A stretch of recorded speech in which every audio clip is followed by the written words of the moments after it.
Hello.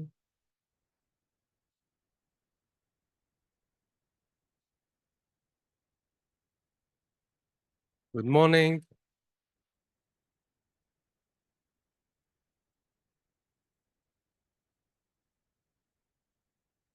Hello, everyone.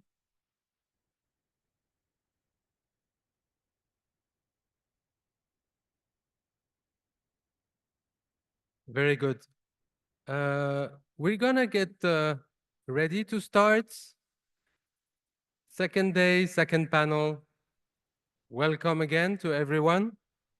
My name is Elj Hadi Jazairy. I'm associate professor at the school and director of the urban design degree program.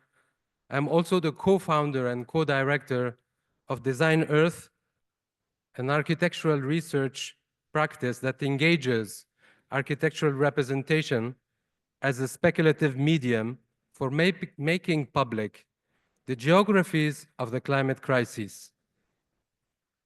I would like to thank you all, and I would like to thank all of the panelists for joining us today. Kian Go is an associate professor of urban planning at UCLA, an associate faculty director of the UCLA Luskin Institute on Inequality and Democracy. She researches urban ecological design, spatial politics, and social mobilization in the context of climate change and global urbanization. She's the author of Form and Flow, the spatial politics of urban resilience and climate justice. Suzanne Laney Charles holds a joint appointment as an associate professor at the Department of City and Regional Planning and the Rubaka Department of Real Estate at Cornell University. Her work examines the factors that affect households' access to stable and affordable housing. Charles worked as an architect in Paris and Chicago, as well as a real estate consultant at the Weissman Group in New York City. Danielle Zoe Rivera is an assistant professor of landscape architecture and environmental planning at UC Berkeley. Rivera's research examines policy and design for environmental and climate justice. Her work uses community-based research methods to address the impact of climate-induced disasters affecting low-income communities throughout California, South Texas, the Chesapeake Bay, and Puerto Rico. Gabriel Cuellar is an assistant professor in architecture at the University of Michigan. His design research focuses on collective landholding practices, housing justice, contemporary environmental politics, and the role of architecture in struggles for spatial justice. Together with Athar Mufre, he co-directs Cadastre, a design practice that develops spatial frameworks to support organizations driving systemic change. Climate adaptation is an interesting framing for designers because it is as much about coping with loss than it is about envisioning the future. It is inherently multidisciplinary. It is about alliances between designers, environmental scientists, planners, engineers, community organizers, real estate developers, and cultural agents.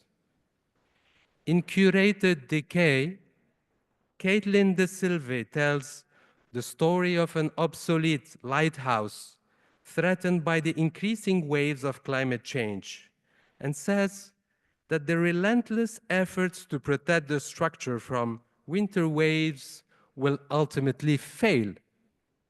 She explains that our obsession with saving these structures reveals a profound culture of denial in front of the existential challenge of climate change. As an alternative, She proposes the concept of palliative curation, i.e., in engagement with structures threatened by climate change involving the acknowledgement of their final fate, damage, and loss. This recognition of the end stage does not translate into abandonment or neglect. It translates instead into new modes of engagements with a renewed meaning and responsibility, what she calls palliative curation. Palliative curation is characterized by an intense engagement because of an imminent loss. In many ways, Kathleen De Silva's palliative curation resonates with Donna Haraway's Staying with the Trouble call. The acceptance of living on the damaged planet prepares us to think beyond anthropocentric perspective and prepares us to engage in the complexities of environmental processes and ruination as a procedure of transformation and renewal involving challenges as well as opportunities. Envisioning futures through adaptation is both a work of resistance and speculation. Isabel Stenger's Catastrophic Times, Resisting the Coming Barbarism provides a critical framework for understanding the potential collapse of current systems and the philosophical challenges posed by the impending crisis. Her work delves into barbarism and the role of resistance in shaping possible futures. Kim Stanley Robinson's The Ministry of the Future offers a speculative vision on how humanity might confront and adapt to severe climate-induced challenges. Through sci-fi speculations, Robinson presents both dark views, but also hopeful paths forward, illustrating the potential for systemic change and innovative responses to global threats. Finally, today is an opportunity to pause and propose a holistic evaluations of questions of climate change, but also questions of social justice and their deployment through hopefully democratic debates about possible alternatives, possible futures, possible better futures and inclusive futures, and talk about the agency of our disciplines, architecture, urban design, urban planning, and urban development. Please join me in welcoming, respectively, Kian Go, Susan Charles, Danielle Rivera, and Gabriel Cuellar. Thank you.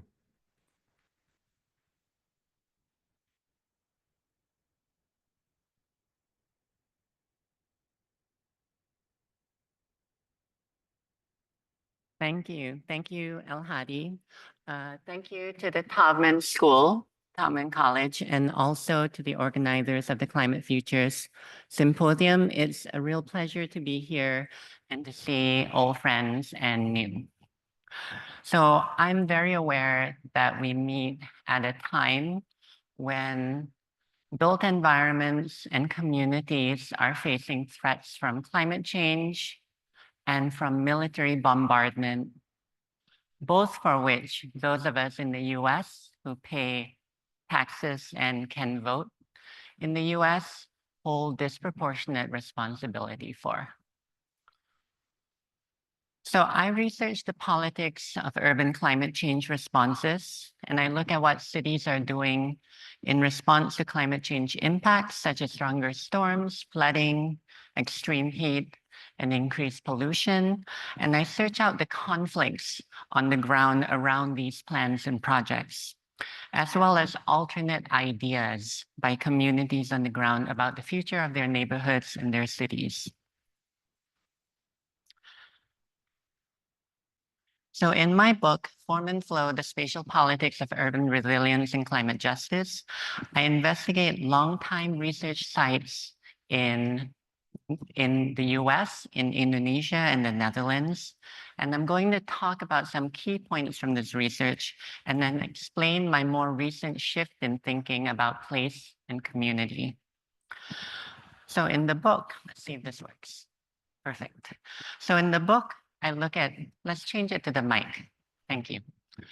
In the book, I look at New York City, where in 2012, Hurricane Sandy made vivid the vulnerability of the metropolitan region to climate change-related disasters. In its wake, we saw high-profile initiatives such as the Rebuild by Design effort, which many of you no doubt know about. And at the same time, Sandy exposed the unequal and disparate impacts of climate impacts and recovery. And grassroots efforts by initiatives such as Occupy Sandy have been well noted, but they haven't really been brought into municipal or state level plans. Jakarta, where chronic and extreme flooding often directly impacts a third of the city, with its failing infrastructure compounded by acute social and environmental inequities. And here, city officials and international consultants proposed the giant seawall master plan, basically a new city for 1.5 million people to be built on reclaimed land in the Jakarta Bay in the shape of the Great Garuda, the mythical eagle that is the symbol for Indonesia. The most vulnerable residents to flooding are informal kampong settlement residents living along coastlines and rivers, also which are facing eviction by city authorities. And my research in New York and in Jakarta brought me to the Netherlands, and especially Rotterdam, which has reimagined and positioned itself as a kind of water city and a model for global urban climate change adaptation. And all three of these cities are linked through new global city-to-city networks around climate change governance. So in doing this research, I was privileged to meet with and work with activists and organizers working at the heart of place-based and community-based struggles. And they fight against displacement, both by environmental threats and political threats, often in the form of city plans and policies to evict and demolish their homes. So in Jakarta, kampong activist groups like Ciliwung Merdeka in the kampongs Bukit Duri and Kampong Pulo, and the Urban Poor Consortium in Kampong Muara Baru, they work alongside urban researchers, community architects, community legal lawyers to come up with visions for more just and resilient ways to live in their communities. So here we see architect Yuli Kusworo leading a design session for social housing that is more attuned to kampong life. And here a model, here a vision for a more high density stacked kampong by Ciliwung Merdeka. And here a model kampong house designed by the group Architecture Sans Frontier Indonesia in collaboration with kampong activists. In New York, longtime organizers such as Damaris Reyes of good old Lower East Side, working to give their communities voice within the process of rebuild by design, and to protest plans that have sidelined, new plans, revised plans that have sidelined their voices. And also a project that I'm personally connected with, the Red Hook Initiative, a community center in Red Hook, Brooklyn, largely serving residents of the Red Hook houses, the largest NYCHA, New York City Housing Authority project in Brooklyn. So I designed RHI's center about 15 years ago when I was working as an architect in New York. So when Sandy hit, I was really worried. But even though Red Hook was hit hard and the Red Hook houses pretty much flooded, the RHI space stayed dry. And in the days after, staff from RHI and volunteers set up a soup kitchen for those who are affected, and also set up a command and control center for neighborhood recovery efforts. So they did not know that a storm would hit, but they had instilled a kind of social resilience among their constituents and their staff members well before the storm. So these stories and these groups continue to inspire me. And in my book, I approach these initiatives as a kind of traditional critical social science researcher. I made observations from participating in place and made connections across these places. And at some point, I realized that those connections were really where the key conceptual basis for what I was really wanting to answer lay. So I started to trace the flows and to look at the in-between or the beyond. And part of this comes with dissatisfaction with stories only coming from cases where there's strong community organizing and often helped by a very privileged storyteller to bring those stories out. Because, we shouldn't rely on well-connected activists for flourishing and protected communities. And part of it comes from a more theoretical question about how to make better sense of the kinds of possibilities for places and people that we care about. So how do we look for more socially and environmentally just regions and landscapes beyond particular places and communities? So I first wondered about this when I was speaking to policymakers and officials in Jakarta. So they would tell me about the challenges, not just from the flooding, but also for implementing plans to respond to the floods. And they would say, but if we don't do that, we'll be flooded. And they kept referring to a Dutch guy who told them that. And there would always be a Dutch guy. And when I did speak to the Dutch hydrologists who were based in Jakarta and who had taken part in these plans, there would still be gaps in what I really wanted to know. So I needed to understand the origins of ideas, as well as the stories and conflicts in the places themselves. And this is what drew me to Rotterdam, to events such as conferences for Delta planning, and to the prototype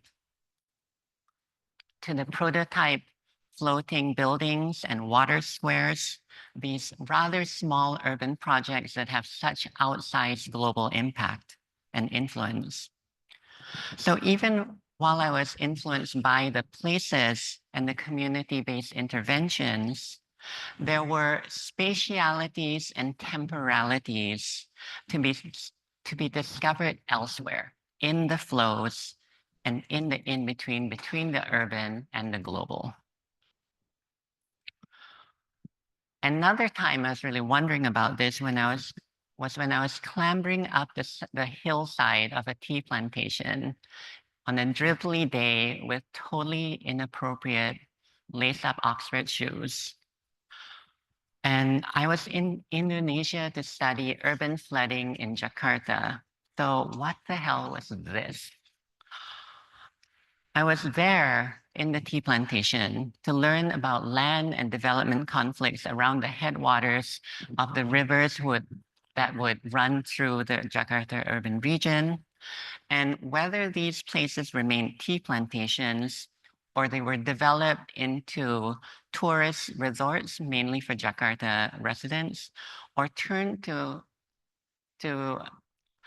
regenerative agroforestry, which some activists were trying to do, conditioned how much water infiltrated into the ground or flooded or rushed into the rivers, causing floods more than 50 kilometers away in Jakarta. So this made me realize the whole watershed was the site. And the thinking necessary was the watershed thinking, underscored by fluidity and connectivity. So from the transnational mobility of ideas about water emerged my view on relational geographies. From the hillsides and waterways of Java emerged my view of the watershed and the kind of biophysical interrelationships that connect city and outside the city water politics, from place but beyond place. So what? That's the real question, right? So I think that what is at stake is the necessity to think about community building across space beyond particular places. And as critical planners and urban researchers, we are accustomed to assuming that place matters. But when and how does place matter? This has implications for research and for practice. I'll share one example from research. I'll probably hold on practice for discussion. So on a recent visit to San Bernardino in the Inland Empire of California, I sat in the passenger seat of an SUV, the native mode of transportation. And at some point, 3 container trucks totally blocked my view of the road. To my right, if I could see it, was the BNSF intermodal yard, just one part of the Inland Empire's massive sprawling logistics landscape.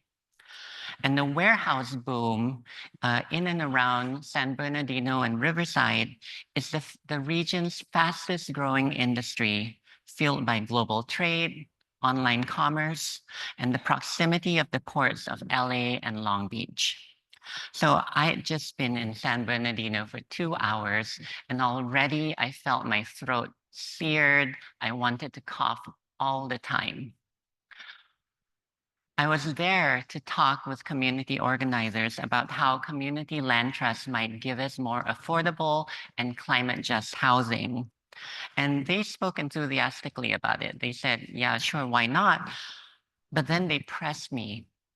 What would environmentally just housing look like here? You can't have a buffer zone.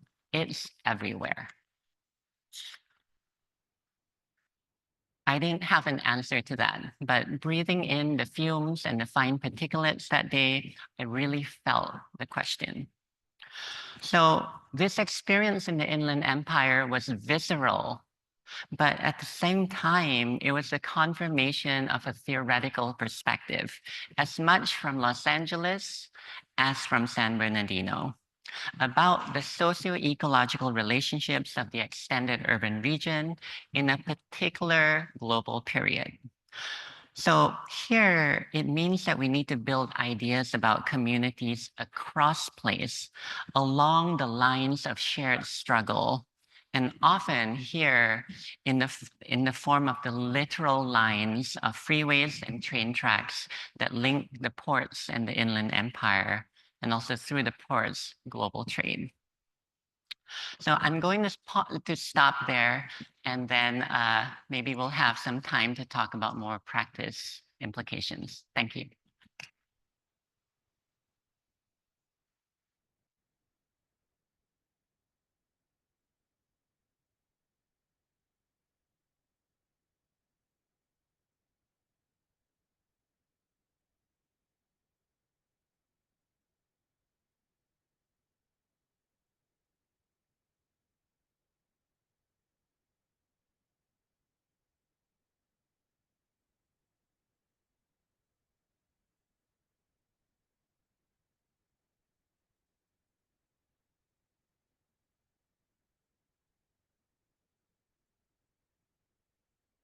How do I forward?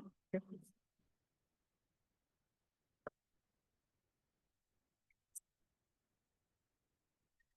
Hello, thank you for inviting me to this symposium.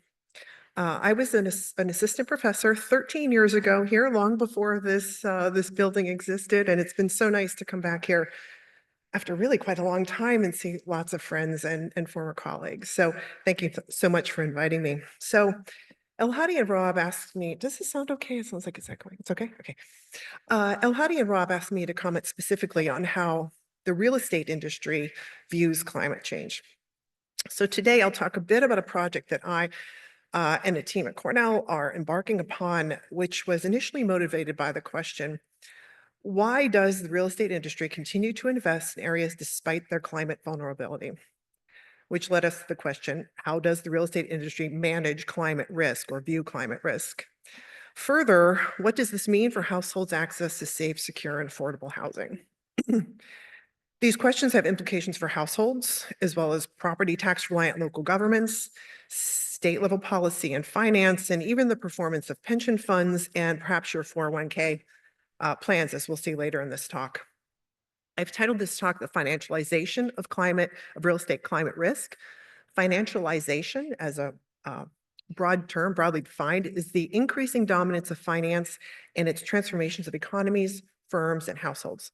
So at the level of the economy, it's seen through a shift from productive industries to speculative investments and the shifting of capital.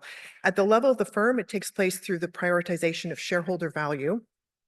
And at the level of the household, it manifests through increased involvement of credit and debt markets in everyday life, whether one wants to be a part of that or not. And housing is an important object of financialization. So my work over the past several years has dealt with the financialization of housing, meaning corporate ownership of housing, and what that means for access to safe, secure, and affordable housing. This morning, I'm going to talk about the ways in which climate risk is financialized. And yes, here in this architecture building, after these incredible visual presentations at the conference yesterday, I'm going to talk about insurance. And I'm like the other speakers on this panel, we're architects. I'm an architect.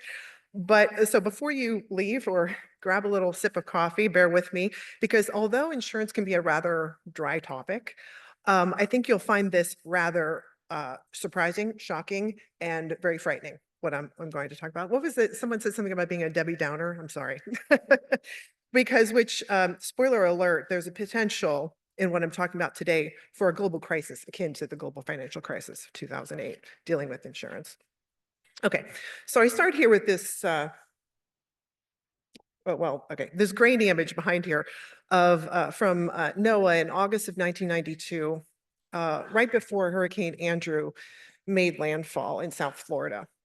So this is the start of the story of the recent story of how the real estate industry manages climate risk since Hurricane Andrew, the most expensive hurricane at the time, generating $25 billion in damage, including the destruction of tens of thousands of homes.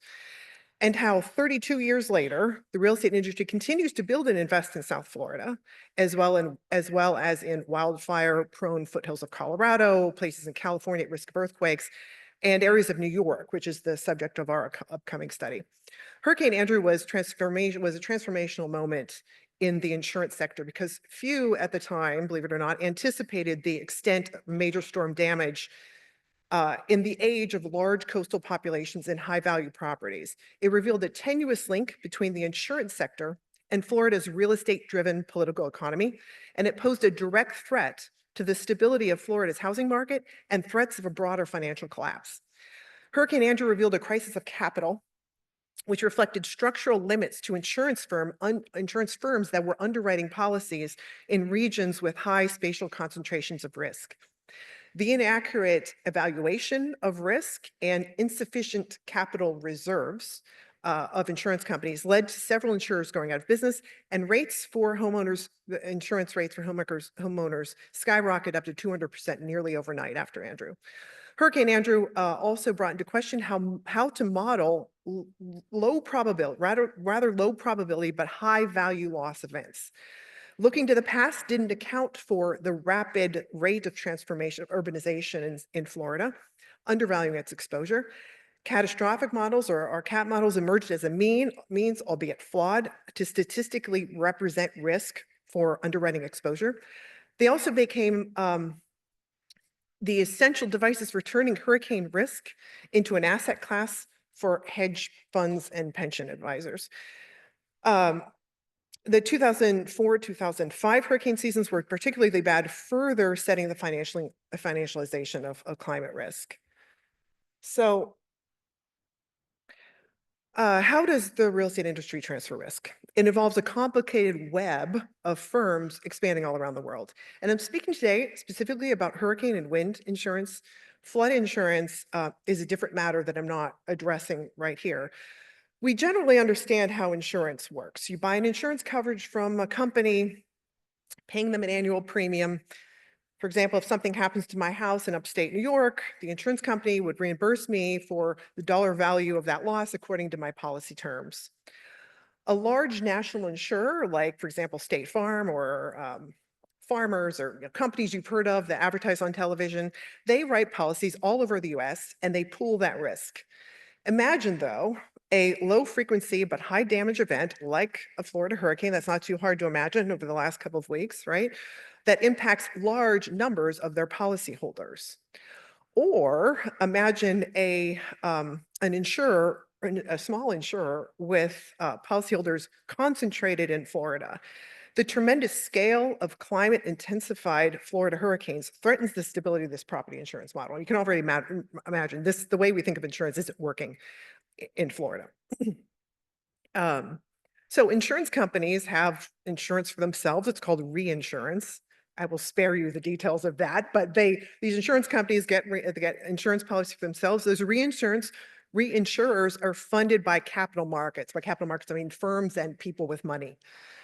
Where there is uncertainty, people bet or they speculate on that uncertainty to make a profit, to bet and potentially have a windfall.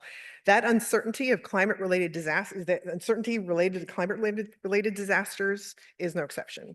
So one of these financial instruments that allow investors to speculate on a variety of events, including catastrophes like hurricanes, earthquakes, also pandemics, also lotteries, state lottery winnings, whether the World Cup will be canceled, all kinds of uncertain events are called insurance-linked securities, or ILS. The global market for ILS first developed in the mid-90s after Hurricane Andrew, in response to Hurricane Andrew. And this includes catastrophe bonds, cat bonds, collateralized risk obligation CRO, and derivative instruments. So those terms should sound familiar, right? CRO or collateralized debt or mortgage obligations, derivatives, right? See where I'm getting with this? These are the same sorts of things that are backing up property insurance in the US, particularly in Florida. Insurance companies or reinsurance companies, they set up cat bonds as hedges against these disasters. So governments and private companies have also sponsored cat bonds. So the image behind here that you can see is comes from a cat bond investment advisor last week when I was preparing this lecture, tracking Hurricane Milton as it churned in the Gulf of Mexico. You can see it there. Because people were concerned about, well, many people were concerned, of course, about the hurricane, but the capital markets were, because the government of Mexico has a $420 million cat bond. It was issued by the IRBD and the World Bank to manage Mexico's hurricane and earthquake risks. Had Hurricane Milton reached a certain specified pressure and crossed a line on the map, it came within a few miles of crossing this line on the map. It had reached the pressure. It's called a parametric trigger. It would have triggered a loss of the bondholders' investments. But Hurricane Milton skirted the Yucatan Peninsula, so the bondholders' investment was safe and there was no payout. ILS investment-linked securities, they offer higher interest rates. They're very risky investments. They higher interest rate than, say, a similarly rated corporate bond. But if a triggering catastrophic event occurs, the bondholders lose their investment. They're very high yield, very high risk. Other ILS tapes are CROs, which I mentioned, collateralized debt obligations, and derivative instruments. So bear with me here. I've developed this working diagram to understand this complicated interconnectedness of this property insurance web in Florida. So these arrows show the risk here through premium payments from, on the lower level, homeowner policyholders to primary insurers, to reinsurers, to the capital markets. Or alternatively, on the right, from homeowners in Florida to state programs to potentially all households in Florida. So to understand how this works, let's look at household A. That's the one on the left there. So household A has an insurance policy with a national carrier like State Farm, Progressive. About 30% of Florida households have insurance with national carriers. State Farm then hedges its risk by purchasing reinsurance, next level up. These are companies you might not have heard of, like Munich Re, Swiss Re, Hanover Re, Hiscox, Berkshire Hathaway. These are public companies listed on stock exchanges where one can buy shares of those companies. The reinsurers raise capital through ILS, like through cat bonds. That's how they raise capital. So homeowners are inextricably linked with capital markets in this web of insurance. A friend of mine, Zach Taylor, a researcher in Delft, he demonstrated how a subset of primary insurers transfer risk from nearly 3 million residential policyholders in Florida to over 150 distinct reinsurance firms domiciled across 36 regulatory jurisdictions, mostly in North America and Europe and Bermuda. So these policyholders are implicated into this web, whether they want to be or not. Just as in the lead up to the housing crisis, if you had a mortgage, you didn't really know that your mortgage has been securitized and sold to others and who owned it. And blah, blah. That is the same thing that's happening with insurance policies. Until I started this research, I didn't realize that my farmer's policy was likely, securitized and invested in by a firm in Bermuda, for example. So, and these are private companies, so there's profit baked into every segment of this web. Consequently, several primary insurers have left Florida, and you've probably heard this. There's been a lot of news about it. For example, I think it's Farmers, for example, left insurance entirely. There are others, AAA and others still are operating in Florida, but they drastically scaled back the policies that they will write. Again, they're in it to make a profit. So they are scaling back the riskiest, insuring the riskiest people in the riskiest places. So let's look at household B on the bottom. So they have a policy with a Florida specialty insurer. When I was on the bus with Jesse this morning, and he said calling them specialty insurers was generous. He called them fly-by-night operations. Jesse's here. These are specialty insurers that that sprung up as larger insurers left the state. So these guys they're becoming much more dominant in the market. 50 small insurers cover about half the policyholders in Florida. However, a recent study has found that many are of low quality and financially weak. And you might be thinking that everything you know about insurance falls apart when a small insurance company is concentrated in a place like Florida, right? Where in the path of where hurricanes are going to happen and stronger hurricanes are happening. These companies, like all insurance companies, they're required to enter into contracts with something called the Florida Catastrophic Fund. It's a straight state trust fund that backstops private insurance companies. I'll talk a little bit more about that in a moment. And scholars, this is particularly troubling for me, scholars have found evidence that these companies are writing policies to securitize them. Again, does that remind you of anything, right? They are issuing policies to immediately securitize. And what I mean by securitize is take those policies, pool them, divide them into tranches, and then investors invest in those, right? So it raises questions, just as it did in the lead up to the housing crisis, is do those investors know the risk of those? What is going to happen if there are a large hurricane or several large hurricanes as we're experiencing now? So it's been widely reported. Insurance in Florida is very expensive and many households can't get coverage. This is where the market fails, obviously. Let's look at household C, the one on the left there. They have a policy with Citizens Property Insurance Company. Citizens is a state-run program, and it's widely regarded as the insurer of last resort. Even though it's the last resort, Citizens by far is the largest insurer in the state of Florida, and it's growing rapidly. They currently cover about 20% of all policies, about 1.5 million policies in Florida. And as some have noted, it's one storm away from insolvency. Citizens buys reinsurance like the private firms. That's why those arrows are crossing there. And they also are backed up by the Florida Cat Fund, which provides reimbursements to these companies when they suffer losses. It's propping up the insurance system in Florida. If there's a large loss event like we just had two hurricanes Helene and Milton. The CAT fund cannot cover its obligations, then it could make up with that with post-event bonds backed by emergency assessments on all policyholders in the state. So in fact, the CAT fund is still paying out $10 billion in claims from Hurricane Ian in 2022. It could run out of cash because of Hurricane Milton, and if it did, it would impose a fee on many different kinds of insurance in Florida. So basically everybody in Florida. So Citizens is mandated by law to limit rate increases for households. So that's important for households because insurance is very expensive. And as I'll get to in a moment, that's part of housing costs, and that's pushing people into cost burdened and severely cost burdened realms of accessing housing. But scholars argue that limiting, well, you see how this whole model works, but limiting policy premiums below that which is actuarially sound is resulting in the cross-subsidization of risk across the market to balance this pricing strategy. So this is spatially regressive, with the benefits accruing to wealthier coastal communities, and in inland, more modest income households are essentially subsidizing the cost of coastal insurance through their policy premiums.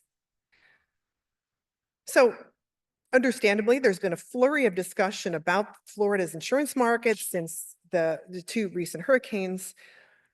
This is an article in the Wall Street Journal from last week. In the center there, the Great Florida Migration is coming undone. And when I saw that, I thought, is it? Because this insurance that I just described it's a market failure. It's being propped up by the state of Florida, but it is protecting high value properties in very vulnerable areas. As warming seas create stronger, more damaging hurricanes, what does that mean for we're seeing more frequent, stronger, or at least stronger hurricanes. What does that mean for the real estate industry in Florida? What does the financialization of climate risk mean for housing access and affordability?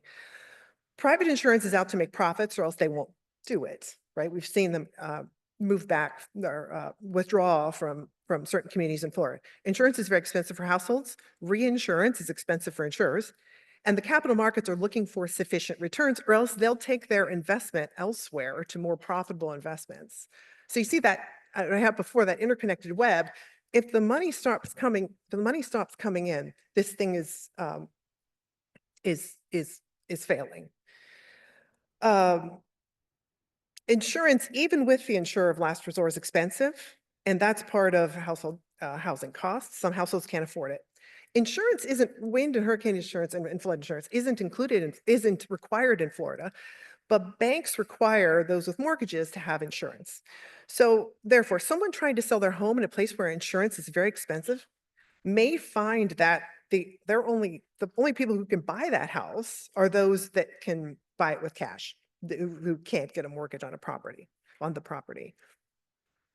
If one were to gain insurance through a financially weak specialty fly-by-night insurer like those in Florida, and the company becomes insolvent after a large hurricane, a homeowner could default on their mortgage. In fact, researchers have found higher rates of post-hurricane mortgage delinquencies in counties dominated by specialty insurers, these fly-by-night insurers. Moreover, absent a hurricane, if a private insurer refuses to renew a policy, the homeowner could be in default of their mortgage agreement. So, and lastly, I mentioned that all Florida policyholders could be on the hook if the CAT fund experiences a deficit. And this mess also draws federal taxpayers as well as lenders offload mortgages with lower quality policies to Fannie and Freddie.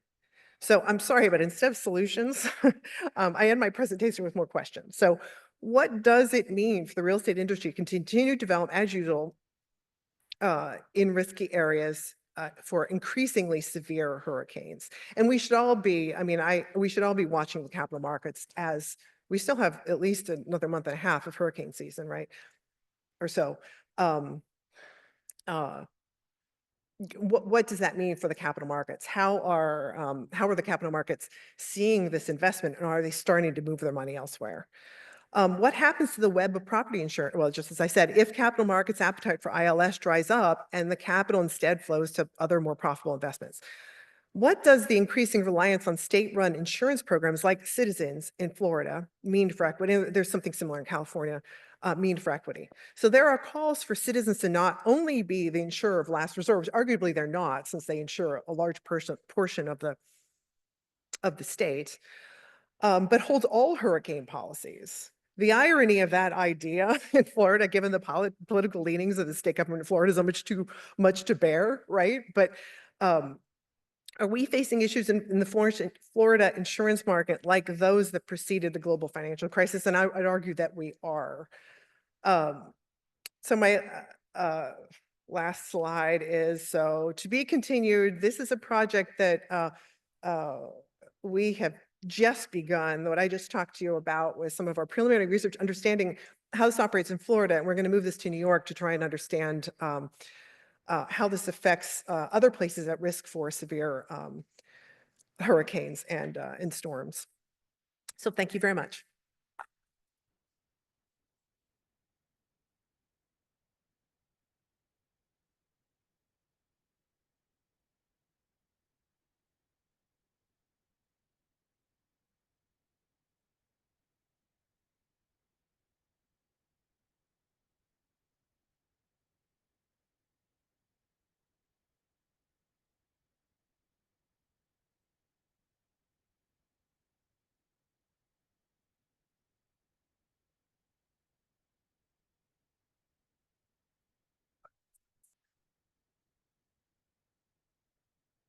One.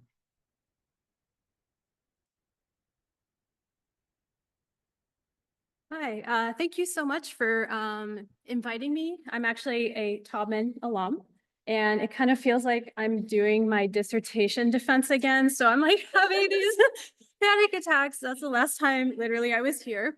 Perfect, awesome, thank you. So I'm trying to like get my blood pressure down. Usually not nervous presenting, but oh my gosh. But thank you so much for hosting me. I'm so happy to be here. This is actually, I put this up. It's a graphic I did in Elj Hadi's class like 12 years ago to make us feel really old. I see his face. I'm so sorry for doing that to you. But I'm so excited about the topic of this symposium, especially that it's here at Michigan. It's such a wonderful thing to see. And so with respect to the theme of the symposium today, I wanted to present some discussions in my research on environmental and climate justice, framing or perhaps thinking about how we should frame our conceptions of climate futures, particularly with respect to the term vulnerability. And so just to begin, environmental justice is defined by Dr. Robert Bullard, one of the earliest and I think most prominent thinkers on the topic, is a principle embracing the idea that all peoples and communities are entitled to equal protection of environmental and health laws and regulations. And today, I think when we think about, especially when I talk to practitioners about environmental justice, I've noticed that increasingly this is held as a term synonymous with social vulnerability, which really, if we look at the lineage of these terms, social vulnerability is a completely unrelated term. It is actually something that is entirely different. And so while environmental justice discusses the right to equal health and safety, social vulnerability, by contrast, is a theory of risk disproportionately of adverse outcomes based on the characteristics of one's identity. Dr. Suzanne Cutter early on described social vulnerability as partially a product of social vulnerability, so only partially in her eyes.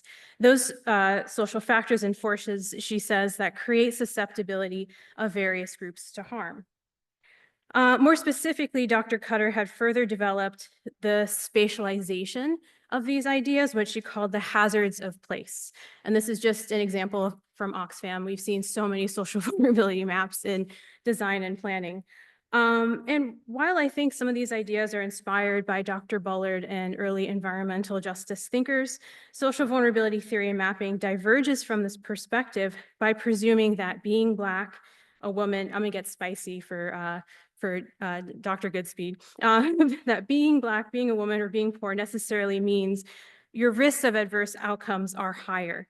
And much of contemporary environmental and climate justice research operates with this nation idea of hazards of place.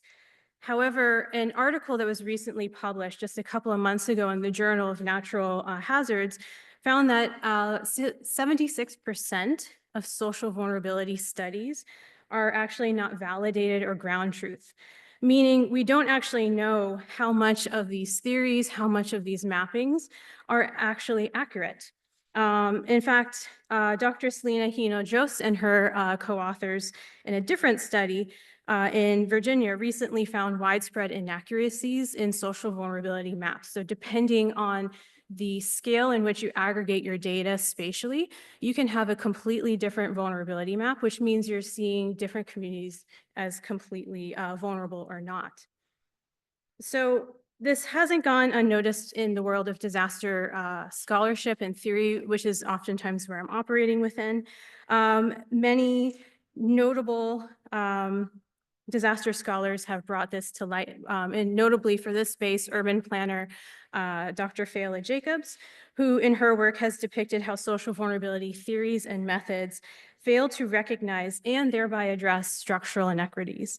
So the result is then research that attaches risk as an inevitable part of one's identity, while decentering actually the sources that connect people's identities to risk. And so here you can see she's actually naming things like racism, sexism, and classism. So in this sense, in the work I've been doing on vulnerability research, I see a lot of ideas that vulnerable is synonymous now with being Black, being Latina, or being poor. And if we look at Indigenous scholarship from individuals like Dr. Eve Tuck, what we're seeing is that vulnerable is becoming synonymous with broken in her terms, in her work. She calls this damage-centered research, and I see, whether intentionally or not, most of the social vulnerability work today is damage-centered research. And so going back to the environmental justice literature, this is not actually the original intention when you read the early works from environmental justice organizers and academics. Really, what they were trying to understand was environmental justice as a principle, as something that would actually work against what they really clearly stated was this idea of environmental racism. And in Puerto Rico, in the work I do there, oftentimes we say environmental colonialism. And so there are communities that are actually really naming these specific systems that are at work. So for my own work, instead of following a social vulnerability framework, increasingly I've been following what's known as procedural vulnerability. My students have been pushing me to think about contextual vulnerability. Maybe that's another presentation, but there are these other ways that we can think of vulnerability. So procedural vulnerability, in contrast to social vulnerability, really is a recognition that when environmental justices or disasters occur, it's not the community's relationship to the environment, like we kind of see in this hazard as a place model, that is causing these higher risks, but it's their relationships with those who hold power over them. So that a lot of the issues that we're talking about is actually issues of power. And so really, when we change our thinking of vulnerability in this way, we're not seeing disasters or pollution or issues of safety themselves as what's rendering people vulnerable, but it's actually our institutional responses. And as designers and planners, this is really the spaces that we're operating within. So I think it actually gives us more of a call to action when we think of it this way. So for today, I have many examples of how these theories have helped to reshape how I see and understand disaster risk and hazards in my work, but I wanted to go through one example very quickly. And this is my work in California in the Pajaro Valley, which is just to the south of Santa Cruz, if you know California. What happened was I was doing some hazard mitigation work the second I had moved to California 4 years ago. And unfortunately, in 2023, it started in December 2022 and went for months. It was just a series of atmospheric rivers from the Pacific Ocean that caused just multiple floods over a 3 or 4 month period. Unfortunately for the region I work in, these series of floods culminated with an entire levee failure. So the main river in the region, the Pajaro River, its levee failed in one place, and then it caused sort of a cascading effect downriver. So it actually ended up breaking the levee in 3 different places. More concerning is that when knowing the history of this community, having worked with them for many years, almost to the month and the day, it was very terrifying. This series of floods and these levee failures mirrored what happened in 1995 in this community. The same communities, the same spots in the levee, almost timed. And so really, for me, it was really a question of what is actually going on here? Why haven't we as planners actually done something to help protect this community in the 30 years since the 1995 levee failures? And so one of the things here, this is a graphic I made. So of the region, you can see it's actually bisected by the Pajaro River. And actually, we're working in a 2-county region. So that's something that I've struggled with in the work that we do. I'm trying to coordinate 2 counties that do not play nice. And what we see is actually the urban space is also bisected by this river and this county line. So this actually leads to uneven risk. As you go further south, the risk of flooding in this region increases. And so this tiny little, what's called the town of Pajaro, is an unincorporated community of farm workers who have exceptionally high flood risk. And every time the levee breaks in this region on the Pajaro River, they flood first. And so that's something that we've been trying to grapple with. So my question is, why do these 2 floods mirror each other 3 decades apart? Why are there such clear differences in flood risk in this region, and what can we do about it? And my team's been constructing a historical ecology of the region for the U.S. Army Corps of Engineers in San Francisco to try and determine this. One of our clearest findings is that the unincorporated area of Pajaro I mentioned has always been a space of exclusion since the 1880s. This region is a primarily agricultural region, and the farm workers back in the 1880s had been segregated out of Watsonville into this high-risk space, and that had perpetuated for generations and generations, even till today. The problem is that today, the town of Pajaro from the state of California and their metrics for social vulnerability mapping is seen as a primarily Latinx space, which is seen as primarily Mexican American, which is technically true, but after these storms and these floods, we realized that this is actually not a primarily Spanish-speaking community. It's an indigenous community. They don't speak Spanish. They speak Mixteco Bajo, which is not a written language. So through 2023, they were not receiving any alerts from the state of California. So even as the levee burst and the floodwaters were rushing into their community, they had no communications with the state. And so for me and my community partners, this is really where we were frustrated, because we realized that the social vulnerability methods in California, which I think are actually quite forward-thinking. There's CalEnviroscreen, if you're familiar with that, and other services. But actually, this community doesn't register in CalEnviroscreen, which was very disconcerting to us. So while we can see kind of this idea that, we're not tracking languages like Mixteco Bajo and social vulnerability indices actually as a singular sort of instance, in the work I've done, and I can expand on this in Q&A, I've actually noticed dozens of these errors in many, many different communities.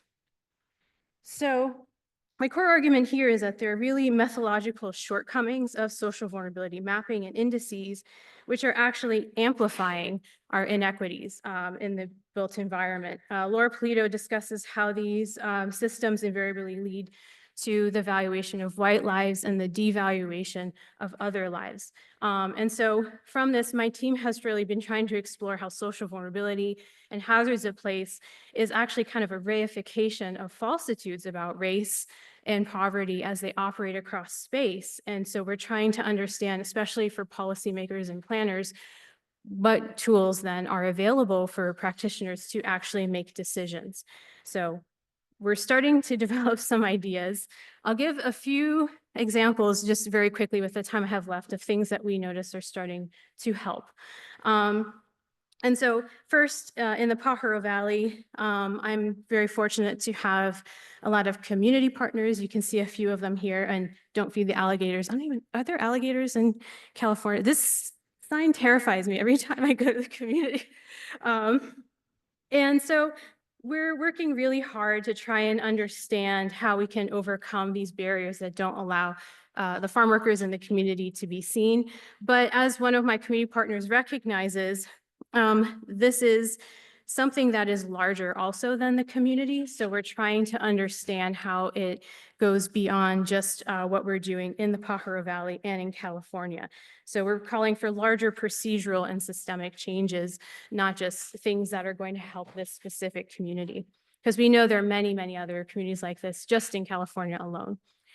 So again, our goal is to really address the deep procedural barriers that we see as emerging from this issue. But in my work on rural planning, I'm reminded that oftentimes with communities like this, we're tempted to take a deficit approach to our work. And deficit approaches really instill unequal access to infrastructure in communities, and it leaves them, as one writer said, to act opportunistically rather than strategically if we act like they're starting from this place where they don't have resources.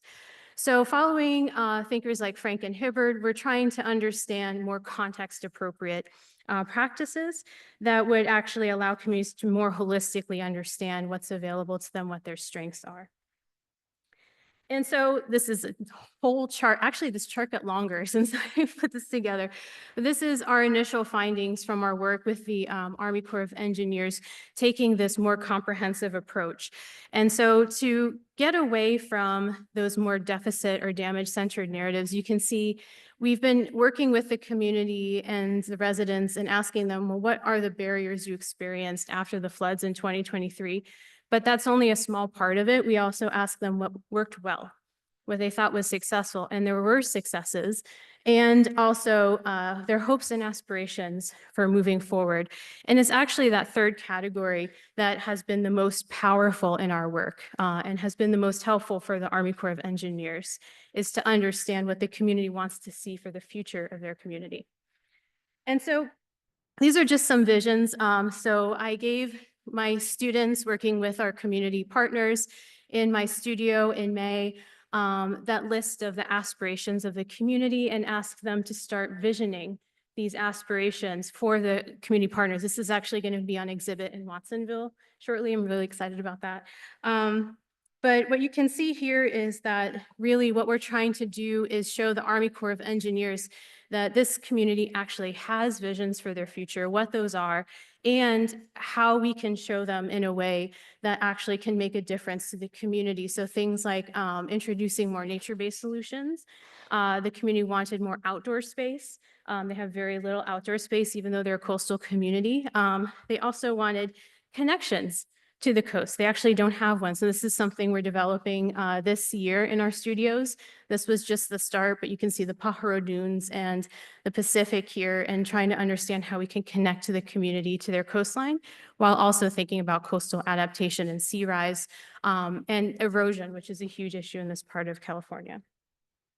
So all of these things we've been writing up, you can look at more of our findings if you wanted to read about each of those little bullet points. That's on a report that's openly available at the Natural Hazard Center. And we have a community report that goes into even more detail that's coming out in a couple of weeks. That just went through community peer review, so it's almost done.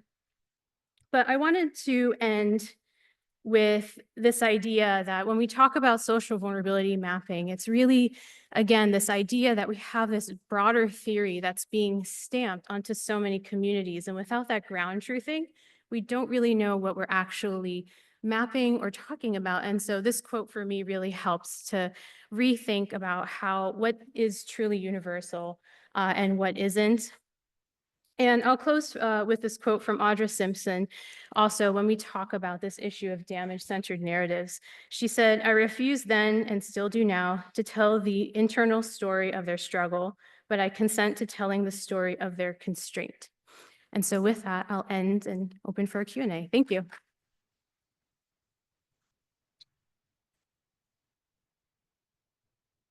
I invite the panelists to come forward.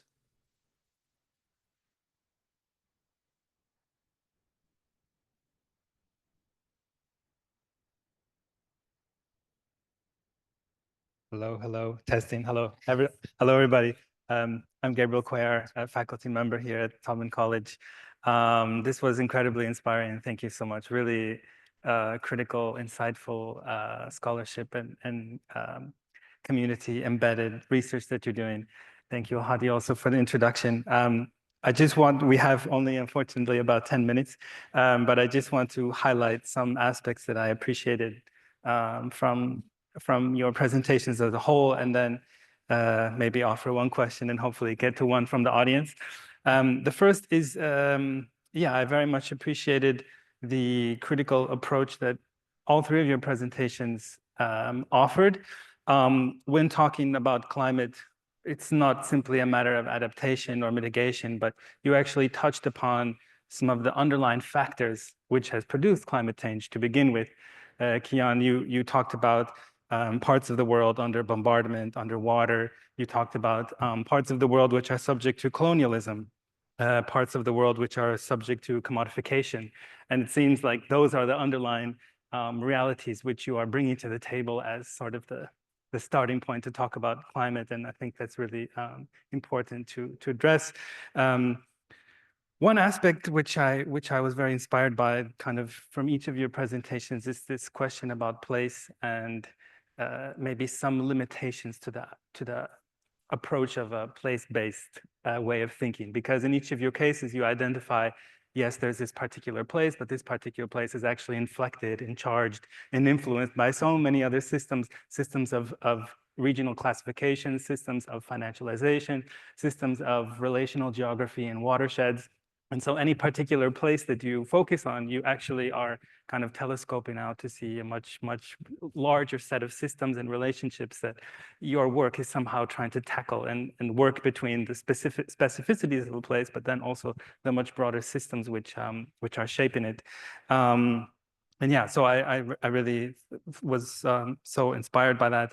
One question that I have is kind of related to that observation, which is in each of your research projects, you are calling attention to these larger structures and how you are also quite committed to supporting these communities who are addressing these structures, whether it's homeowners who have, precarious insurance or farmers who have a precarious kind of classification geography and flood hazard classification. So you're doing this scholarship on large structures, large systems. You're committed and embedded in particular communities who are dealing with those. How have you found, how would you like, how do you imagine that this kind of scholarship translates to actually supporting those communities on the ground and or addressing those larger structures? Because, I think your work is very much interested in somehow theorizing and conceptualizing, making sense of things, but it doesn't stop there. It's also somehow trying to reveal certain insights that could then bring about systemic change or bring about some sort of foundational support for the communities that you work in.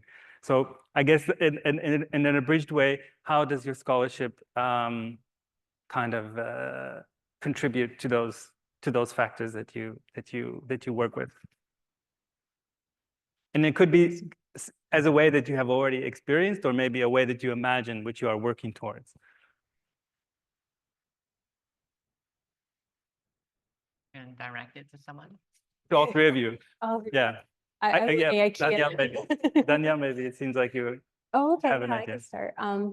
So yeah, I mean, certainly with the work that I'm doing theoretically on social vulnerability and rethinking it, it's also for me not just a theoretical reorientation, but it's also a methodological question. It's also a policy and a practice question. And so I think it's really about doing that follow-up work. And so some of the things I've been thinking about and maybe almost have resolved in my brain, but not enough to completely share today, is how social vulnerability mapping is really important. It really helped us to understand how inequities actually tie to risk and hazard across physical spaces. So we don't want to throw it out, but maybe it's more of a start to understanding conditions in a community, not the end point. And so that's something I've been trying to develop. And so after thinking about, well, that starting point, well, then what should happen? What should the practitioner actually start to think about or do? And so that's what my lab is trying to develop right now is, well, what are those follow-up steps and techniques? And it's really based on participatory planning and trying to build up those perspectives on the ground, that ground truthing. So that's kind of where I'm at with these ideas. Yeah. So I would say, I think that's a really good question. I would say that, I spend a lot of time thinking about why the kind of research that I do has any kind of relevance for the communities that are part of the research. Like shedding light is one thing, but like publishing something in an academic journal sheds light to some of us, to a small number of readers, and may not have that kind of impact. And I think so. One thing that I've been trying to do is to understand just like who I'm accountable to and who these community folks are accountable to, and how we can use these accountabilities better. So, for instance, I think as planning scholars, we are accountable to a broader scholarship to make sure that our peers and the planners that we are training understand these interconnections, such as the watershed thinking or the kind of like global connections that land in very particular places in the Inland Empire. And these community organizers and activists are accountable to their constituents. And even though they may teach me about the bigger picture, like the Jakarta, the reason why I was like clambering on a hillside in a tea plantation is because the activists had laid the ground saying like, I think we need to know better how to talk across the watershed rather than only to try to protect our kampong. So they led me to it. But they're not accountable necessarily. It's not their work to fight for another community, but it can be my work to make sure that planning students and planning researchers that I talk to understand that, if we're not thinking in a different way, we're not really helping in the big picture. Thank you. I think with issues of financialization, say, of housing more broadly, it has become a popular topic of conversation. So journalists have picked up the topic, and for example, corporate ownership of single-family housing, and that's become something that's popularly discussed. Like Kian said, we're doing research that's being published in academic journals.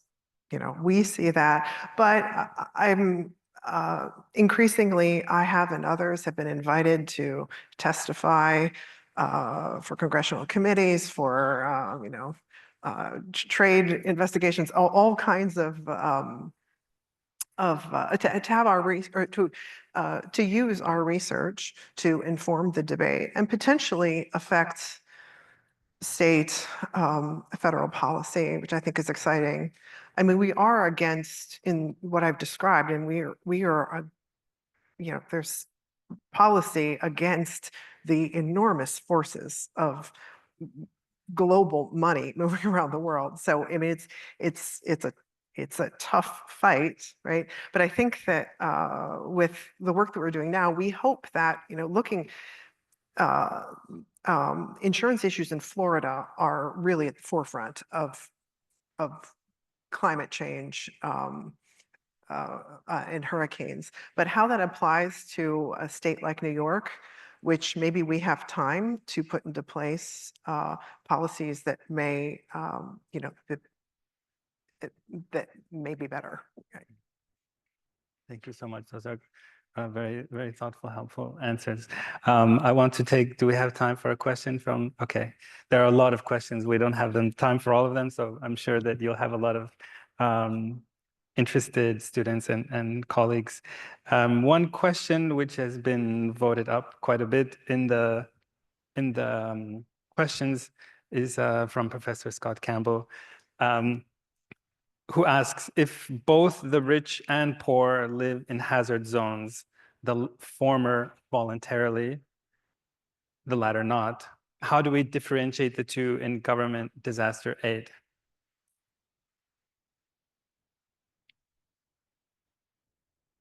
As a disaster scholar right now, we can't, when we look at least at the level of FEMA, FEMA is not allowed to, it says discriminate based on economic status, which means if you're poor or richer, you can't benefit more from FEMA assistance. And so I think there's actually some policy barriers to this right now, just from a very sort of base point of view to really addressing inequities in disaster relief aid.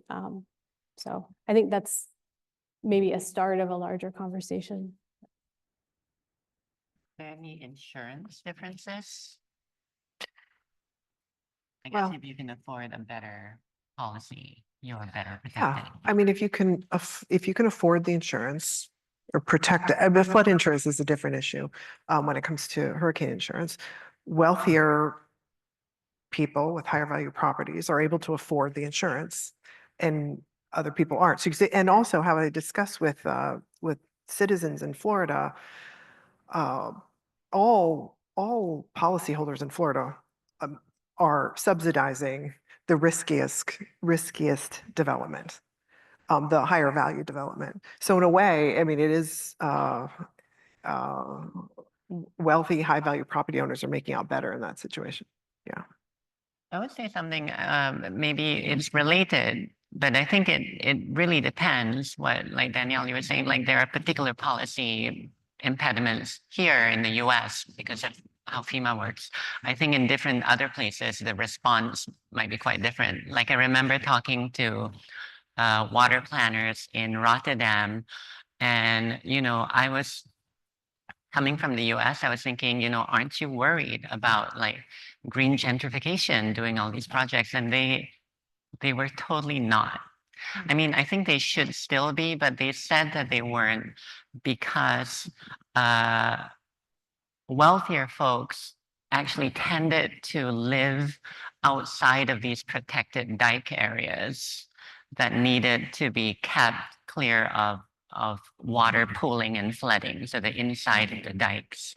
And they were like fine to like build new construction beyond the protected dikes often. And so they were like, we're not really concerned about them. We're concerned about these older built settlements. We're concerned about how we protect all the spaces within the dikes that are now being threatened by cloud bursts and more unpredictable precipitation. So for them, it was really like trying to change a perspective of where like public attention was paid. Thank you so much. Unfortunately, we reached our time, but your answers are really helpful. Thank you for drawing our attention to these issues and also suggesting what sort of things we should be critical of. What are some of the considerations we should go through as we encounter these? Yeah. Yes, of course. Because I find myself nicely in a college of planning and architecture. I get to speak to architects and planners. The one thing I did not say repercussions for practice is that, you know, what I've seen so far, and this may be like a caricature, but planning students and architecture students are still trained quite differently to see the world.